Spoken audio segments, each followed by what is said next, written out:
Buronan kasus pencurian motor ditangkap.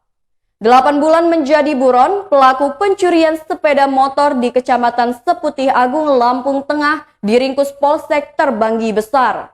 Pelaku bernama Sofyan, berusia 35 tahun, merupakan warga Kampung Sulusuban, Kecamatan Seputih Agung, Lampung Tengah, ditangkap di rumahnya pada Minggu 3 Oktober 2021.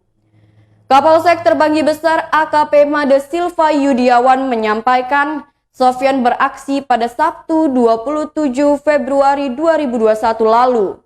AKP Made Silva Yudiawan mewakili Kapolres Lampung Tengah AKBP Oni Prasetya pada Jumat 8 Oktober 2021 menyatakan pelaku pencurian sepeda motor di rumah korban merupakan warga Kampung Sulusuban, Kecamatan Seputih Agung pada Februari lalu.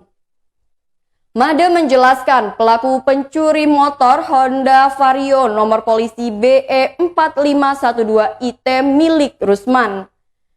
Modus pelaku Sofyan melakukan pencurian dengan memanjat pagar rumah korban lalu merusak pintu dengan besi. Sofyan dijerat dengan pasal 363 KUHP dengan ancaman hukuman 7 tahun penjara.